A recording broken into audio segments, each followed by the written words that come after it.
कारण की मी खरं सांगायचं झालं तर माझी जेवढी ऑडियन्स आहे त्यांना मी आजपर्यंत कधी सांगितलं नाही. कारण की जो तो कधी कधी सांगतो की त्यांचा आवडता बैल कुठला आहे. तर मी म्हणजे असं ना, मला सर्वच बैल आवडतात, पण मला असं वाटतं की मी माझी करिअरची सुरुवात ज्या बैलापासून केलेली होती.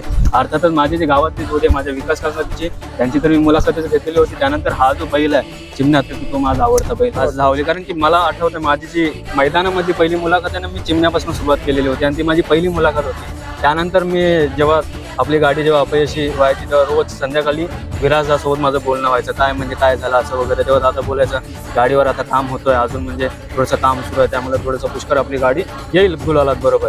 आणि तो जेव्हा जेव्हा निराशा व्हायची तेव्हा मला पण स्वतःला कधी ना कधी असं वाईट वाटायचं की बाबा त्या बैलावर आपण प्रेम करतो, तो बैल गुलालात नाही येत आहे. तर मी पण खूप जास्त खुश झालो जेव्हा गाडी मी बघितली. मी आलो आणि त्यानंतर समोर बघितलं तर बापरे चिमण्या पुढे आलेला, म्हणजे मला लगेच समजलं की आपली गाडी गुलालात आलेलं आहे. तुमची इच्छा आम्ही पूर्ण मेहनत करू आणि तुमचे हाऊस त्याला करत देत राहू. जेवढा गुलालात राहील तेवढा तुमचे. माझं प्रेम हे चिमण्यासाठी नेहमीच असणार आहे. माझा जो आवडता, खरं सांगायला गेलं तर आवडता भाग आहे तो माझा.